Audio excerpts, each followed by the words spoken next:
1971年9月12日午夜，临近0点，北戴河机场夜空晴朗，星光点点。就在刚才，机场所有跑道与塔台的灯光突然全部熄灭。跑道处，一架闪烁着夜航灯的飞机正轰鸣着发动机。这是一架从英国进口60年代生产的3叉戟喷气式客机，燃油容量22000升，最大航程3700公里。这架飞机的编号为256号，是为首长林彪配备的专机。突然，2束明亮的车灯光线冲进漆黑一片的机场，一辆红旗轿车朝那架3叉戟飞机飞驰。很快，一个急刹停在了飞机旁边，从车上下来的几个人中，有一个动作迟缓的老头。在冷风中，他秃着头，喘着气，在助手的帮助下，用软梯艰难地爬上了飞机。这个秃顶老头就是林彪。平日里，这个点本应是他躺在床上进入梦乡的时候，但现在他却带着昏昏沉沉的身体登上了3叉戟。片刻间，闪烁着夜航灯的3叉戟在一片漆黑中沿着跑道轰鸣着滑出了很远。随即，一个拉升后，飞机离地而起，慢慢消失在夜空中。凌晨大约2点半左右，在距离北戴河机场1500公里远的蒙古东部大草原上，如往常一样，丹吉德玛守卫着小城贝尔赫旁的一处炸药库。突然，发动机的嗡嗡声冲破了寂静的夜空。丹吉德玛朝着噪音的方向昂首向天空中望去，一架尾部着火的飞机进入了他的视野内。他的视线跟随着飞机划过的轨迹而移动，直到飞机坠落在远处，化作一点火光。这个名叫丹吉德玛的女哨兵并不知道，她见证了一个重要的历史事件。直到后来，她与其他的目击者才知道，那架失事的飞机来自中国，由于迄今为止还不清楚的原因，它坠毁于蒙古境内100多公里处，机上人员全部罹难。那晚，由中共空军情报部侦听截获的情报显示，蒙古地面观察哨用蒙语向其总部报告的内容是：一个大型目标入侵，一个大型目标空中起火，大型目标坠毁。清晨，太阳照常升起，全中国各地的人们在一声声毛主席万寿无疆，林副主席永远健康的口号声中又迎来了新的一天。而除了中南海的那帮人以外，这时的全中国人民并不知道，他们口中每天赞颂的林副主席，那个毛主席曾经的亲密战友，已经在遥远的温都尔汗大草原上化作了一堆尸骨。一直到1973年8月20日，中共中央才发布报告称，林彪反党集团是国内地复反坏右和国际地修反的代理人，密谋发动反革命政变，妄图推翻以毛主席为首的党中央。报告对林彪的处理意见是：永远开除资产阶级野心家、阴谋家、反革命两面派、叛徒、卖国贼林彪的党籍。而很多人搞不清楚的是，昨天还在党章中被列为毛主席接班人的林彪，为何一夜之间成了大叛徒？人们更想搞清楚的是，林彪登上3叉戟专机的那晚，到底发生了什么？林彪最后到底要逃亡到哪里？下面就快订阅 Zero 档案，我们将为您讲述毛泽东的叛逃亲密战友林彪最后一天的故事。这是1971年6月3日，毛在人民大会堂会见当时的罗马尼亚领导人齐奥塞斯库时的留影。画面中可以看到，在一旁陪同的林彪未穿军装，神色呆滞。这是林副主席最后一次参加外事活动，也是913事件之前毛最后一次和林彪见面。毛泽东、林彪、周恩来等与齐奥塞斯库率领的党代表团在人民大会堂118室举行了会谈。此时的林彪依然是那个党章上白纸黑字确定的毛泽东亲密战友和接班人，但是近几个月来，他一直顽固地拒绝检查庐山会议上的错误，放过了毛泽东给他的一次又一次机会。毛和齐奥塞斯库谈到中国的教育时，慢慢地说，有些人口里说是听话的，但心里是埋怨的，这就要时间，慢慢来。他瞟了林彪一眼，林彪仍是一言不发，毫无反应。毛泽东提高了声调说道：赫鲁晓夫叫做创造性的发展了马列主义。我说，把赫鲁晓夫请到北京大学讲学，讲他那创造性的发展了马克思列宁主义。可惜金不干，他说不好啊。除了外宾，在座的人谁都知道，天才的、创造性的、全面的发展马列主义是林彪在文化大革命中的发明语言。林彪多次用它来拍毛的马屁，而毛泽东这时把他与赫鲁晓夫联系起来，意当然是不言而喻的。只见林彪面色苍白，呆坐在那里，未等接见结束，林彪就离开了118室。他独自一人坐到门外大厅西北角的一张椅子上，毛林周三人的警卫员们都在远处莫名其妙的愣愣望着林彪。他萎缩成一团，帽檐压得低低的，脸上无一丝血色，仿佛一尊蜡人。118室里，毛泽东身边的座位空着，毛泽东泰然处之，依然谈笑风生。直到会见结束，毛泽东和罗马尼亚贵宾离开了118室，林彪仍然独自一人坐在门外大厅里。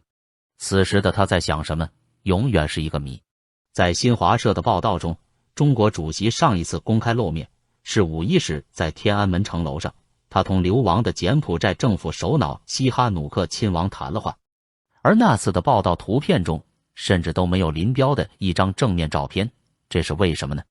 ？5·1节天安门城楼上的那场关灯晚会本来是林彪与毛重修关系的绝好机会，但没有想到的是，林彪居然拒绝出席天安门城楼上关灯晚会。在叶群的强烈祈求与周恩来的电话催促下，才勉强出席晚会。林彪比毛来的还要晚，与对面座位上的毛冷冷相对，低着头，没有言语交流，只过了10来分钟，就当着毛的面不辞而别。摄影师甚至连拍毛林合影的机会都没有。林彪在天安门城楼上的举动让毛极为震惊。对毛来说，自1943年以来，他就从来没有受到过部下这样的冷遇。尤其是被他列为接班人的林彪，在天安门城楼上的大庭广众面前，对他表现出如此的冷淡，实际上无异于对他的蔑视与羞辱。不用说，他心理上的第一反应肯定是，一旦他100年后，林彪肯定要翻文化大革命的案，这是绝不应该玩。据毛身边的人回忆，这一段时间是毛心情最为郁闷的时期。林彪绝不是他理想的接班人，但要取消林彪的继承资格，又一时还没有充分的理由。毛与林彪的第一次交集应该是在1925年，当时正值国共第一次合作时期。根据陈独秀、毛泽东的提议，中共中央要求各地组织迅速在内部选派优秀青年投考广州黄埔军校，为中共培养军事人才。当时上海地区的军校招生委员是毛泽东，而林彪就是在上海报名投考了广州黄埔军校，所以毛泽东手上的名单里也有林彪，只不过当时的林彪还叫林玉荣。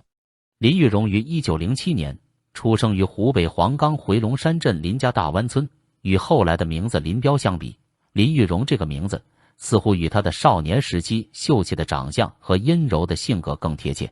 林玉荣小时的私塾老师李卓侯，也是中国地质学之父李四光的父亲，早年参加过同盟会，思想开放，知识渊博。他曾说，玉荣性子阴柔，不好把握，是龙是虫，一切全靠他自己。林玉荣的堂兄林玉南和林玉英是中共早期的党员，在2位堂兄的动员和帮助下，林玉荣完成了中学学业，从武昌共进中学毕业。在校期间，他成为武昌地委指定的共进中学团支部书记，可以说是根正苗红的红色血统。1925年秋，五卅运动中，林玉荣带头参加游行示威，后经林玉南介绍，他成为中共党员。1925年，林玉荣报名参加投考广州黄埔军校，在通过了上海的录取考试后，便南下广州。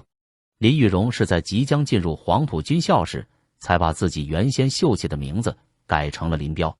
事实证明，看上去外表秀气的林彪在军事上确实像他给自己取的名字一样彪悍。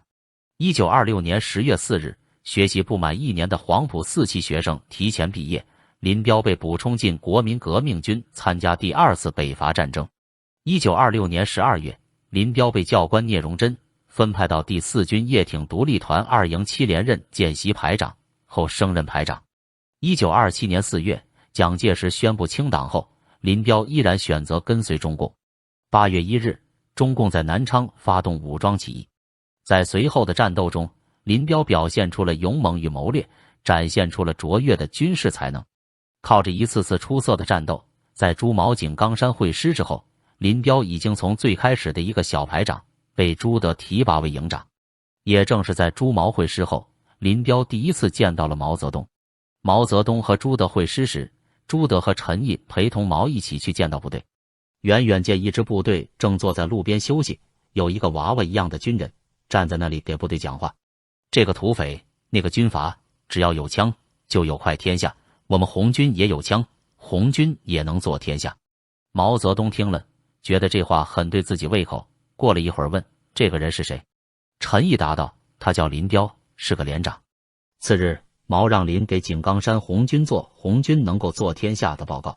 5月25日，会师的部队改称工农红军第4军，林任实施28团一营营长。这个陈毅口中的连长，在后来跟随中共东躲西窜立山头的过程中，立下了赫赫战功，深得毛的器重。1937年7月28日，中日全面战争爆发。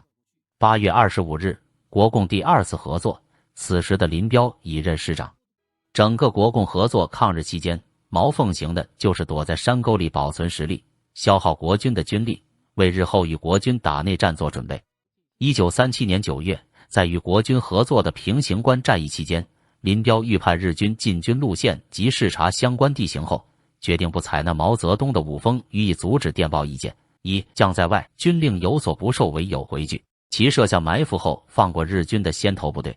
9月25日，林彪指挥115师主力在平型关东北数十公里处全歼日军板垣征四郎师团第21旅一部及辎重部队。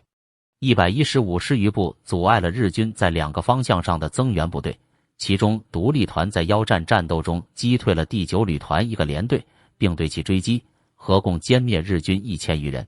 此役取得中国军队主动出击作战的首次大捷，打破了日军不可战胜的神话。平型关战斗后，林彪名声大噪，但他家里也因此被日军报复烧毁。其父林明清举家逃难3年，最终顺利到达重庆，并且到达延安。林彪的母亲和4弟的妻子、女儿等5人死在路上。1938年3月2日，林彪在经过晋军防地时，被哨兵开枪误伤，背部脊椎左侧1寸远中弹，受了贯通枪伤，并打断半寸长的一节肋骨，从此留下了困扰终生的自主神经紊乱症，而后终生常注射麻药止痛。就在苏联养病期间，据说苏联医生使用药物过量，损伤了林彪的神经机能，形成了怕水、怕风、怕感冒、容易拉肚、出汗等一些后遗症。这种病情会随着年龄的增长而加重，这对日后林彪的精神状态造成很大影响。林彪被送回延安治疗时，毛泽东罕见的骑马15公里迎接。林边休养边参加抗大的工作，发表了一系列文章。毛赞赏地说道，我们的抗大要培养出几百个、几千个、几万个像林彪同志那样的干部来。除了在抗日战争中打出平型关大捷这样威风的胜仗，林彪也与毛配合打过很多不光彩的仗，其中就以长春围困战最为出名。1948年6月5日，中共东北野战军司令员林彪下达围困长春的规定，下达了要使长春成为死城的命令。从此，中共围困长春的饿殍战术进入全面实施阶段。1948年9月9日，林彪在发给毛泽东的报告中说，围困已收显著效果，造成市内严重粮荒，居民多赖树叶、青草充饥，饿毙甚多。毛泽东批准了林彪围困长春使之绝粮的做法，严禁城内百姓出城，最后造成城内出现了人吃人的惨剧。长春围困战前，城市居民估计在40万到60万之间，还不算无数外地涌进来的难民乡亲。围困战后，居民锐减到17万人，这都是林彪与毛一起干的好事。文革中，在林彪势头旺盛时，都称其为毛主席的亲密战友。这句话确实不错，林彪的确可以称作是毛的嫡系。但是这个嫡系其实内心里并不崇拜毛，很多时候甚至还违逆毛的旨意。1950年6月25日，朝鲜战争爆发。10月的中共中央书记处扩大会议，毛泽东提议林彪挂帅入朝军队。多次劝说下，林都称病推辞，并坚持反对出兵，认为国家刚刚解放，胜利来之不易，是无数先烈流血牺牲取得的。我们不如美国，不能引火烧身。之后，林去苏联养病，毛只好让彭德怀挂帅总司令。毛是个记仇的人，对于林彪的反叛行为，他并不是不在意，而是在战争时期，毛是要借助林的战功得势的，所以林耍性子是没什么大问题的。但是到了中共建政后，毛不需要通过元帅和将军们的战功来稳固自己的地位了。反过来，当初那些战功赫赫的开国将军们，反而成了威胁毛太祖地位的隐患。于是，中共的开国将帅们大体分为两种结局，一种是被毛打倒，另一种就是被毛用来打倒其他人，而林彪就属于后者。林彪在中共建政后初期，大部分时间都在养病。说实话，这么一个身体虚弱、神经紊乱的人，对权力的欲望是没有多强烈的。但是在毛的邀请下，他一共有3次出山。就其内心而言，林彪就并不是毛的崇拜者，从他当初拒绝挂帅出征朝鲜就可以看出。然而，只要毛召唤他来中央开会，他总是以比任何人更极端的左的姿态出现在大会讲台上。1959年，毛在庐山会议上把林彪当作救兵，他就从隐居状态前来会场讲台，高调赞颂毛。当他这样做时，得到领袖更大的信任与巨大的利益回报，他由此当上了国防部长。这也让因长期病患而处于边缘状态的他，由于重新回到聚光灯下而深受鼓励。在1962年3年大饥荒后的7000人大会上，彭真建议领袖在党内进行自我批评。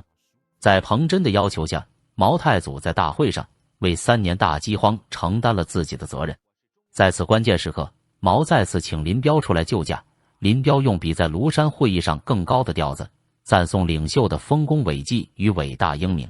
他说，我们在大跃进中所犯的所有过失，都是因为没有听领袖的话，只要我们听了领袖的话，就不会犯现在这些错误了。林彪的出场再次语出惊人，原先已经形成的党内反思与纠错气氛被他一扫而空，领袖对他的感激是可以想见的。毛后来对身边一些高级干部说，林彪这样好的发言，你们谁能做出来？不能就好好学吗？领袖对林彪再次投桃报李，林彪在党内的地位也越来越高。对于因严重病患不得不在政治生活中处于边缘状态的林彪来说，这种荣耀感就像一剂强心针，使他重回人生的高峰体验。林彪身体虚弱，对权力没有那么强烈的欲望，但他又要在毛的召唤下一次又一次的出山，高举毛主席万岁的大旗。这就是林彪进化出的双重人格，这是一种病，随着他一次次站上大会讲台，病重程度也越来越深。1966年8月初，毛通过汪东兴打电话给林彪，再次要他上北京开会。这是他继1959年庐山会议、1962年7000人大会以后，人生中第3次出山。这时的林彪，不论从心理上还是生理上讲，都是个严重的病人，但领袖这样看重他，现在不能不出山了。然而，一旦进入高层政治其中，他又像打了兴奋剂一样，变成另一个人。1966年5月18日，他在政治局扩大会议上大念政变经，讲了古今中外各种政变。经过他的创造性发挥，中共高层已经被他渲染成布满政变地雷的危惧。不久，他就取代刘少奇成为毛正式的接班人。正因为他通过叶群向毛打报告，总参谋长罗瑞卿成为文革爆发后最早被打倒的将领。在他的挑动下，康生把贺龙打成莫须有的2月兵变的主持者。文革初期，他在鼓吹与迎合极左路线方面，并非是被动的，而是十分积极主动的。他是领袖的继承人，是文革初期最大的既得利益者。他利用各种机会清除异己的山头。武汉的720事件发生时，林彪故意夸大720事件的严重性，称有政变可能，想让毛离开武汉，并在北京与江青共同举办大会，把陈再道打成反动分子。他想利用这一时机把非四野的红四方面军干部打下去，让林彪系的四野取而代之。江青也支持这样做。林彪利用江青来实现自己清除异己的目标，中央文革派则利用此机会来扩大自己的影响力。这是林彪系与江青系关系最好的时期。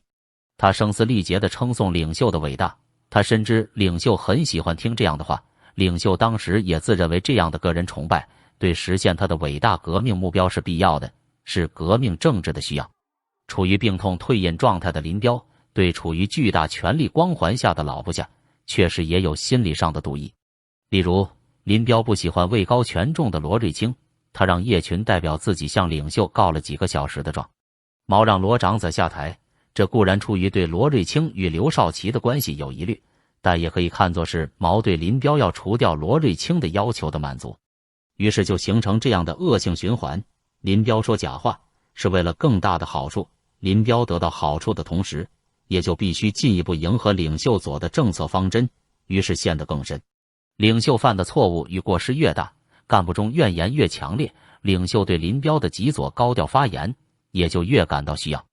而林彪出于党内不可分裂的堂皇理由，进一步名正言顺地强调领袖的伟大。然而在这种恶性循环中，作为一个军人的务实理性也让他陷入焦灼状态。领袖以越来超越常识的革命浪漫主义发动文化大革命，并是全国性的大武斗、大内战，为实现理想主义新世界的战略部署。林彪则从常识理性出发，本能的更加反感。他在情绪失控时，甚至会在家中把毛泽东发给自己的委任状都撕掉。做出这样的极端行动，说明他对文化大革命的不满强烈到何等程度。在权力漩涡中的林彪越陷越深，直到在1969年的中共9大上，林彪被以毛泽东同志的亲密战友和接班人的名头写入了中共党章。这是林彪权力的最巅峰时期，也是他急速下坡的开始。因为对于毛来说，林彪只是另一个刘少奇。文革爆发后，林彪也搞过对毛的个人崇拜，整过一些人。但是1967年初，两人的分歧逐渐显露。首先，林彪一直反对搞乱军队。1967年1月，在毛指示下，文革喊出揪军内一小撮走资本主义道路的当权派的口号，军队各部门都受到造反派冲击，工作停顿，一时陷入乱局。1967年2月，中央文革小组鼓动造反派，揪斗军队总政治部主任萧华，彻底激怒了林彪。林把江青找到自己的住处，怒斥道：“你们一定要把军队搞乱才罢手吗？搞乱了军队，究竟对谁有利？”此次临江之争是林毛分道扬镳的重要原因之一。第二，林主张发展生产。1969年4月，中共9大召开前，中共大笔杆子陈伯达和张春桥、姚文元各起草了一个9大政治报告。陈伯达在征求林彪的意见时，林说，最好把中共8大提出的当前国内主要矛盾不是无产阶级与资产阶级的矛盾，而是先进的社会主义制度同落后的生产力之间的矛盾写进去。陈起草的稿子特别强调发展生产，这得到了林彪认可，但却被毛原封不动退回。而张瑶起草的报告突出无产阶级专政下继续革命的理论，毛很满意并采纳。于是对此不满的林彪在9大上只是照着稿子念了一遍，敷衍了事。第三，林彪反对张春桥。张春桥、姚文元是文革中突起的，紧跟毛泽东的新一代笔杆子，与江青走得很近，深得毛的信任。江青上世纪30年代在上海当过演员，张、姚、江也被称为上海帮。1970年春天左右，上海帮开了一个经济工作座谈会，把张春桥捧得特别高。会议简报送到中央办公厅主任汪东兴手上后，汪感到上海帮要抢班夺权，把简报转给陈伯达，陈伯达转给林彪的妻子叶群。叶群一看，感到事态严重。当时军队的很多将领都很反感张林得知后，想扳倒张春桥，来一个清君侧。1970年8月，中共9届2中全会在庐山召开，林事先征求毛的意见后，发表长篇讲话，不点名地批判了张春桥。陈伯达积极支持林的讲话，很多军队代表也开始批张。江青带着张春桥向毛告状，毛认为批张就是批文革，就是反毛。8月25日，毛召开大组长会，停止讨论林彪的讲话。31日，毛写了我的一点意见，说陈伯达到处煽风点火，大有炸平庐山、停止地球转动之势。林一看就明白，毛打陈就是打他，很生气。9月6日，林不辞而别，直接下山去了北戴河。会后，陈伯达被软禁。林彪知道毛打击的下一个目标就是他了。毛那边批陈整风运动正如火如荼地展开，但是无论毛怎么批陈，林彪不动心、不参加、不检讨，这可以说是林对毛最无声也是最强烈的反抗。5.1节城楼事件以后，林彪冷静下来，他担心自己会有刘少奇同样的命运。5月21日，他写了一封永远没有发出去的给毛的信。在信中，他向毛提议，对党的高级干部，包括对现任中央政治局委员和候补委员的大军区第一把手、第二把手，实行不逮捕、不关押、不杀、不撤职等4不。如果主席同意，将以上规定传达到北京以至其他必要城市担任卫戍部队的每一士兵，且每过一段时期反复传达一次，以此来保证高层干部的安全。林彪写的这封没有发出的信，充分体现了他内心的焦虑与惶恐不安。而林彪在天安门城楼上不告而别，只是毛下定决心打倒林的其中一个次要原因。1971年8月初，4届人大即将召开以前，周恩来把一份拟定的国务院与政府新任领导人名单呈送给毛，其中赫然有被毛批判过的黄永胜、邱会作、吴法宪、李作鹏的大名。在周提交的名单中，黄永胜将成国务院第一副总理，邱会作将实际负责国务院日常事务，吴法宪将担任人大常委会副委员长，林彪将在会上继续向全国人民做政治报告。这就意味着林彪势力不降反增了。周恩来送交的名单极大刺激了毛。毛意识到自己身后将是林彪派系的一统天下。其实在毛的心里，文化大革命是他最骄傲的一件事，他希望革命继续，但林彪却不是最佳人选，只有张春桥那帮人才能继续他的文化大革命。这是压倒毛太祖心理防线的最后一根稻草。毛要行动了。林彪作为毛泽东最亲密的战友与接班人，是被写进了红宝书的，当时的红卫兵人手一本。毛要想搞掉林彪不是件容易的事，必须一步步来。首先，毛泽东抛弃陈伯达。陈伯达在9届2中全会上是以捍卫毛的名义反对张春桥的人之一。毛打倒给自己做了31年政治秘书的陈伯达，实际上是做给林彪看的，给林彪敲警钟。接着就是逼林彪的4大金刚亲信黄吴叶立秋认错。在1971年4月的批陈整风汇报会上，对陈伯达反党罪行的批判扩大成对中央军委办事组黄永胜、吴法宪、叶群、李作鹏、邱会作5人政治上的方向路线错误和组织上的宗派主义错误的批判。这5人都是林彪倚重的军方领导人，毛压他们认错，实际是压林彪认错。毛后来自鸣得意地说，庐山会议以后，我采取了3项办法，一个是甩石头，一个是掺沙子，一个是挖墙脚。批了陈伯达搞的那个骗了不少人的材料，批发了38军的报告和济南军区反交破满的报告，还有军委开了那么长的座谈会，根本不批陈，我在一个文件上加了批语。我的办法就是拿到这些石头，加上批语，让大家讨论，这是甩石头。土太板结了就不透气，掺一点沙子就透气了。军委办事组掺的人还不够，还要增加一些人，这是掺沙子。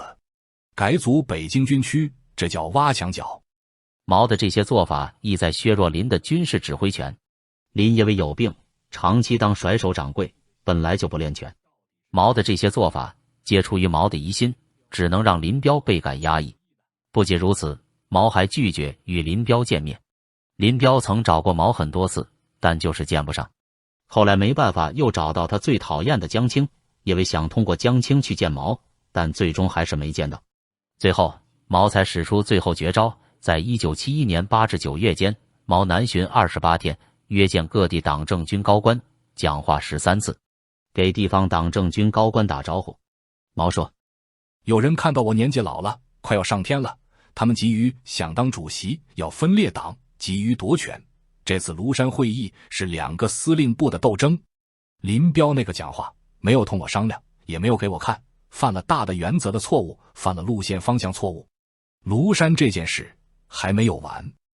这些讲话概括地说，就是以瞒天过海、无限上纲的方式，给林彪扣帽子、打棍子，把林彪往死里打。毛的这些讲话，与毛打倒刘少奇之前向一些党政军高官打招呼如出一辙。距北戴河西海滩2公里处，莲峰山莲花石旁，一栋青灰色工字形2层小楼隐蔽其中，这里是林彪居住的96号楼。1969年北戴河96号楼建成时，林彪如日中天，他怕光，怕风，怕水，怕剧烈的声音，怕骤变的温度，怕人多，怕很多常人不怕的东西。因此，当林彪对其在北戴河的住处提出离热闹的地方远点，离其他首长远点，离海远点的要求时，有关部门马上接受，并调用北京军区工程兵第7工区在原莲花石公园内的松涛草堂原址动工，建设起这幢独特别墅。别墅旁是利用圆山地形建造的车库，十分隐蔽，有从车库到楼内的汽车通道，汽车可以直接开进客厅里。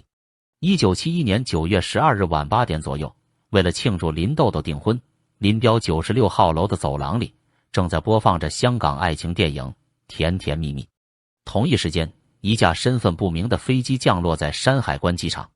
晚上9点左右，下了飞机的林立国赶到林彪驻地。工作人员看电影间隙，叶群一直在林彪房间与其长时间的密谈。林立国回来后，马上加入了密谈的队伍。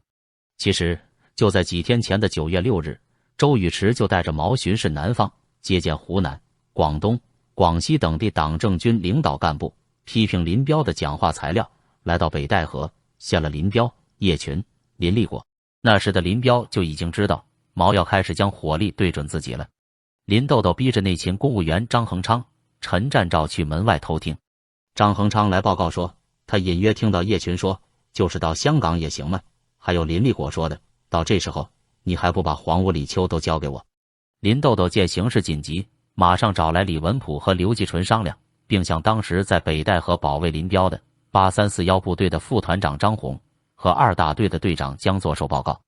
周恩来得知后，很快向山海关机场传达命令，要求由林立国坐回北戴河的那架256号3叉戟飞机，只有在周恩来、黄永胜、吴法宪、李作鹏4个人一起下命令的前提下才能起飞。李作鹏念在他与林彪特殊关系的份上，巧妙更改周恩来命令，最终确保了林彪的逃走。9月12日晚11点半，叶群的电话铃声突然响起，是周恩来亲自给叶群打来的，询问林彪的情况。当他问叶群知道不知道北戴河有专机时，叶群先是否认，后又稍微顿了一下，改口对周说，有一架专机，是我儿子坐着来的。是他父亲说，如果明天天气好的话，他要上天转一转。周在电话里问叶群是不是要去别的地方，叶说原来想去大连，这里的天气有些冷了。周说晚上飞行不安全。叶答道，我们晚上不飞，等明天早上或上午天气好了再飞。临挂电话时，周恩来不忘嘱咐他们飞行的时候把气象情况掌握好，并表示如果需要的话，他会去北戴河看一看林彪同志。等叶群挂完电话后，已经是深夜11点40分。叶群叫来李文普，让他在林彪卧室门外等着，他先进去和林彪说了几句话，然后再叫李进去。这时林彪早已从床上起来，穿好衣服，对李文普说，今晚反正睡不着了，你准备一下，现在就走。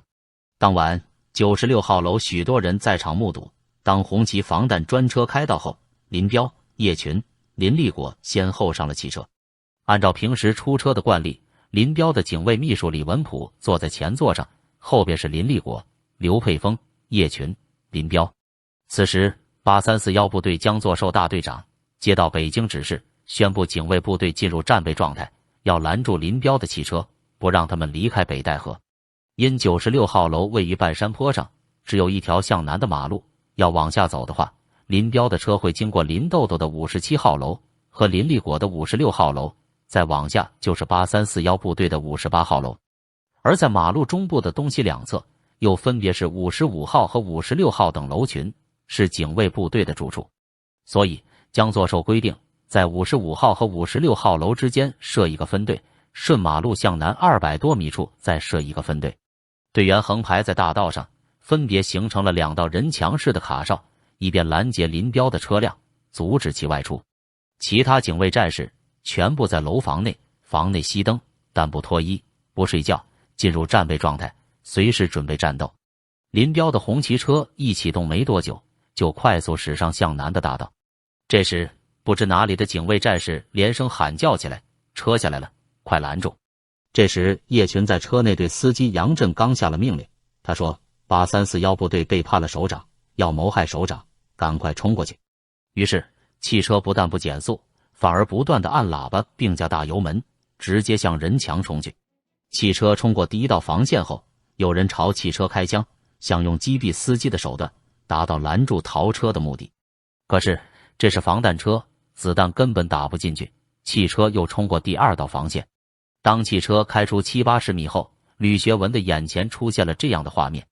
红旗专车突然来了个急刹车，紧接着车上的李文普跳了下来，并向车后跑了几步。他好像还向后面喊了几句什么话，接着车上有人就向他开了一枪，接着又打了好几枪。李文普应声倒下。我们警卫人员飞快地向汽车追去，但追到离汽车3-5米远时，汽车风驰电掣般地逃出了北戴河，警卫人员被甩得远远的。吕学文坐在吉姆车上，飞速向林彪的汽车追去。过了北戴河小街后，汽车向北奔驰。过海边大桥时，他们看到了林彪车的影子，司机加大了油门。可惜林彪的车毕竟是一等车，吉姆与红旗始终保持着相当的距离。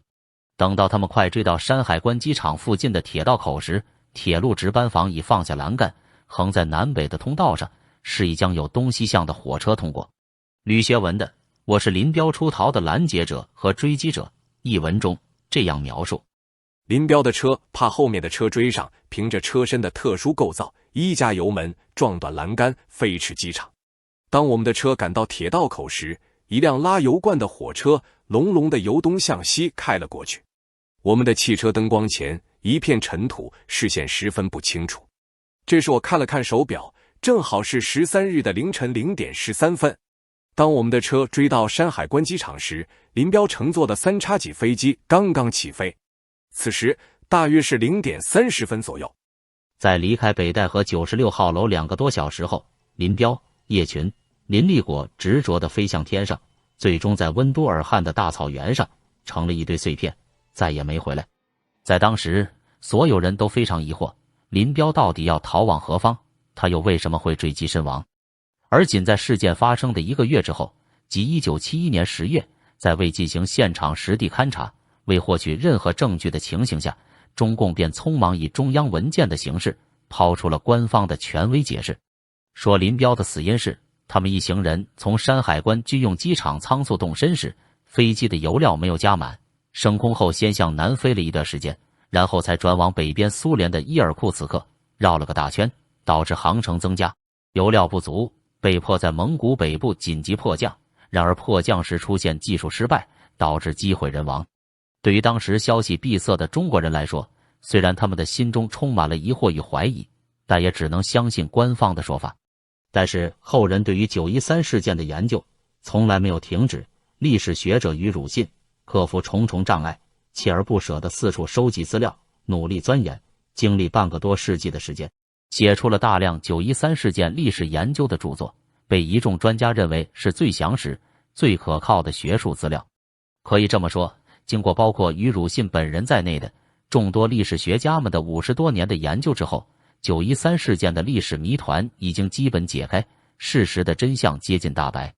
那么，林彪究竟是怎么死的呢？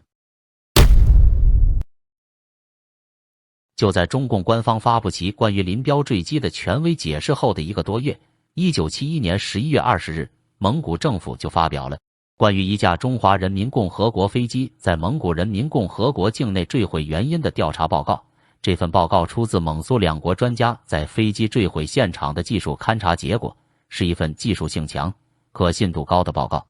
于汝信以这份报告为基础，再加上广为收集的大量旁证，通过缜密的研究和分析，明确了下述几个事实：一、飞机坠毁时仍然带有大量的燃油，当时坠毁地点距离伊尔库茨克很近。二、出事时温都尔汗地区的天气状况很好，适宜飞行。三、飞机坠毁时的速度是每小时600公里，并且飞机的起落架没有被放出来。飞机在紧急迫降之前，必定会放出起落架，并会将飞机降速到每小时200公里以下。4. 飞机里安装有军用雷达导航设备，且没有发现迷航迹象。256号飞机的航向直指苏联的伊尔库茨克方位。5. 飞机里安装有特种军用雷达设备，具备低空高速飞行的安全性功能。6. 飞机质量很好，排除坠毁前发动机工作失常的可能性。7. 飞机坠毁的原因只能是因为驾驶员的非常规操作而撞击了地面。在于汝信的研究中，上述每一条考察结果都有着详实而充分的证据，它足以使人信服，在燃料充足、天气良好、导航设备完善的情况下，这架高性能的3叉戟飞机没有做任何迫降的动作，没有迷航。飞机撞向地面的原因只能是来自人为操作的因素。这不仅直接否定了中共关于坠机的官方说辞，也否定了民间广为流传的那些扑朔迷离的传闻。而更可疑的是，作为中共中央专机的机长，潘景寅是当时中国飞行水平最高的驾驶员，经验丰富，技术精湛，从来不曾发生过任何操作失误。既如此，那么还能是什么样的人为操作导致飞机撞向地面的呢？于汝信研究了大量的资料，其中林彪女儿林豆豆在1971年9月至10月间写的材料，对9月13日事件前后的回忆，经于汝信多方面的补充求证，证实了这份在坠机发生后很快就写成的交代材料里不存在虚假成分。这份材料揭示出了2条鲜为人知的内幕，解开了这个谜团。9月8日，林立恒就把林彪等人计划外逃的事情告诉了林彪卫士长李文溥。李文溥立即通过当时的中央警卫团长张耀祠，将这一消息密报给了周恩来。9月12日晚9点多，林立恒再次告知李文溥，林彪等人即将动身。李文溥打电话给张耀祠，张则将电话转交给周恩来。周转告林立恒说，不要阻止林彪的行动，必要时也可与林彪同行，同时告知了他最为重要的一个信息，请放心，飞机里有我们的人。任何情况下，规定3叉戟飞机必须由3名驾驶员同时操控，以确保飞行安全。然而913那一天，专机机长潘景寅刻意没有通知另外2名驾驶员，而由他自己一人独自驾机起飞，直至坠毁。接下来发生的事情就是山海关军用机场对3叉戟的异动位于阻拦，潘景寅与林彪及其家人随从得以成功起飞，后来又在蒙古北部荒漠中的一个适当地点坠毁。若提早坠毁在国境内，则不好构成投敌叛国罪名；若继续前飞，则会因为距离伊尔库茨克航程太短而来不及坠毁。如此一来，人们不能不相信，在事件发生之前几天，存在着一个精心而残忍的布局。不能不相信，周恩来说的“请放心，飞机里有我们的人”，指的就是那位驾驶员潘景寅。也不能不相信，潘景寅是奉周之令，与毛的亲密战友在大草原上同归于尽。当然，中共官方是最有能力把林彪913事件调查清楚的一方，飞机的黑匣子就在俄国人那里，想调查并不是什么难事。但是历届中共最高层都没有这么做，因为一旦真正的真相公之于众，那么毛太祖的形象将会瞬间垮塌，而毛是中共的一面招牌，是无论如何也不能砸破的。但不管怎样，毛的亲密战友林彪突然在温都尔汗的坠机身亡，无疑是给毛这尊神像撞出了一道显目的裂痕。林彪乘坐着他那架死亡3叉戟坠亡在异国蒙古的温都尔汗的时间，距离党章确立林彪为毛的接班人才短短2年多。这位昔日毛主席的亲密战友摇身一变，成为了共和国最大的叛逃者。不仅是天天喊着林副主席永远健康的狂热红卫兵们无法接受这个事实，伟大领袖毛泽东自己更无法接受这个事实，自己曾经的亲密战友就这样坐着飞机一声不吭地逃走了。毛为此大病一场，从此以后身体大不如从前。由于中共的黑箱政治，林彪坠亡的消息在当时并没有很快公之于众，而是在1973年8月，周恩来在中共十大上首次对外正式公开了林彪出逃坠机死亡的消息。此时距离913事件发生已经过去接近2年。曾经亲自引领了捧毛的造神运动的林副统帅，却在毛的威逼下不得不选择背叛。林彪以他的尸骨无存为代价，给了毛最后的致命一击。根据中共对林彪叛逃苏修的定性和坠机地点为蒙古温都尔汗的事实，似乎就可以确定林彪要逃亡的目的地就是苏联无疑。但事实是，林彪的飞机在蒙古境内不进入苏联，反而回头向中国方向飞，原因何在呢？当时蒙古代理国家元首第2号人物回忆说，飞机向苏联发出让我们进入的请求，但是苏联拒绝了。我们得知，如果这架飞机继续飞行，就会被击落，所以飞机当时掉头飞了。但是由于目前披露的信息太少，这种说法无法得到证实。但这种猜测其实不无道理。当时的中苏正处于关系破裂时期，两国处于敌对状态。这个时候，林彪如果到苏联策划另立中央，那对苏联来说将是一个重大胜利。问题在于，林彪这次叛逃是在深夜，而且还是在病床上爬起来的。种种迹象都表明，这是一次非常紧急的临时决定，所以很可能根本就没有时间与苏联方面私下联络好。飞机飞到苏联边境，临时请求进入，未免唐突，苏联方面也难免戒备，这其中有太多不可控的因素了。那么，如果真的是被苏联拒绝进入后掉头飞向中国，林彪又会去哪呢？视线来到中国的最南方，广州。广州是林彪当年4野的大本营，林彪的4大金刚吴法宪、黄永胜等人都在广州军区。如果林彪要发动军事政变，广州无疑是最好的选择。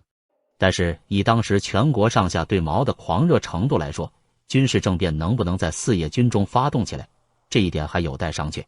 不过，即使政变不能如愿以偿的成功，那么借助广州这个靠海地理位置，逃亡当时的英属香港也是一个不错的选择。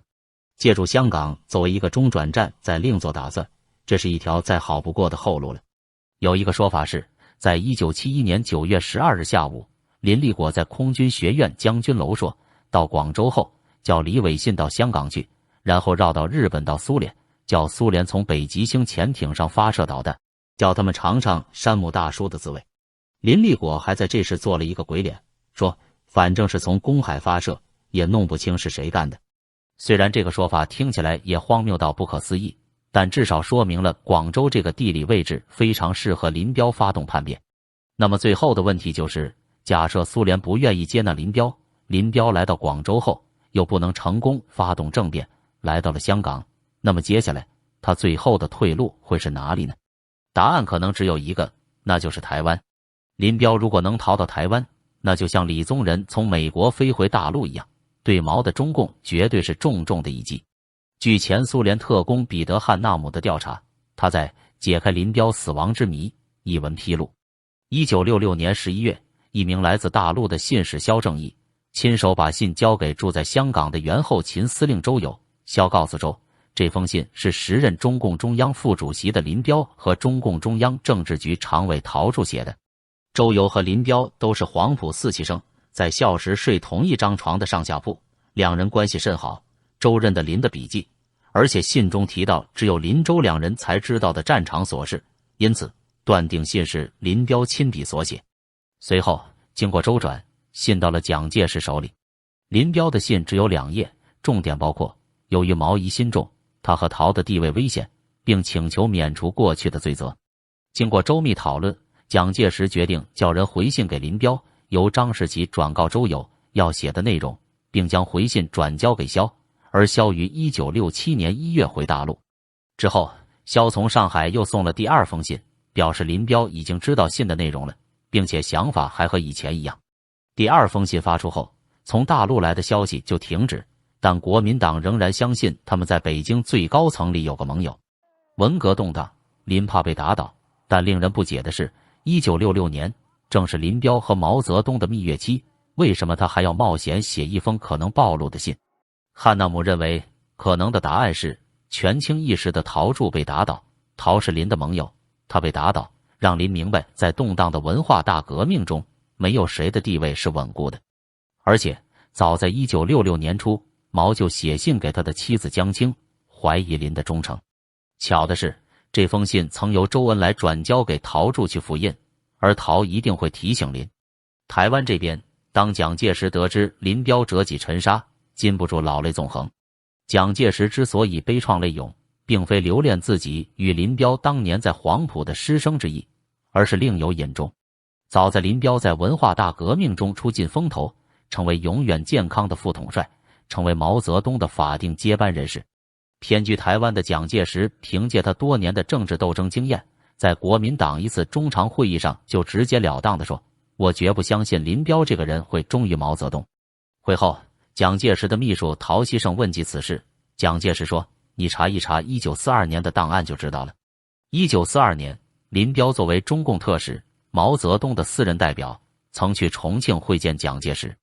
10月13日，林彪在周恩来陪同下会见了蒋介石。见面后，林彪口称校长，态度极为恭敬。这次林彪的重庆之行，就谈判的内容来说，没有取得什么成效，但对改善国共两党关系，争取团结重庆各界人士，还是起了一定作用的。林彪在重庆期间，蒋介石认为他是难得的军事人才，又是黄埔军校的学生，曾只是特务头子戴笠，以黄埔同学会的名义招待并影响林彪，争取把他拉到国民党阵营中来。戴笠和唐纵等人几次在树庐集会，研究拉拢林彪的办法，商量来商量去，认为像林彪这样的人物是很难拉拢过来的，只有请他吃几次饭，看情况再说。据唐纵10月17日的日记中说，林彪，黄埔第4期毕业，现任115师师长。前年负伤赴莫斯科医病，今年始回国。距林在苏系学习机械化，观其面部一脸阴气，深沉阴险而干练，言谈审慎。后来，蒋介石让军统局副局长郑介民尝试接触林彪，而据郑介民的书面汇报中来看，郑介民与林彪在嘉陵江畔的一家小饭馆吃了一顿饭，做了几个小时的长谈。席间，林彪曾向郑介民表示过对毛泽东的不满，称毛疑心太重。随后，郑介民向蒋递交了一份很长的报告。60年代，蒋介石断言林彪不会忠于毛泽东，是基于抗战时林彪在他面前的直言不讳，而且蒋手里头也确实掌握了一份有关林彪所述意见的长篇报告。林彪死后，蒋介石很难过，几次对秘书陶希圣提起，可惜当初不相信林彪，而不敢建立这条内线。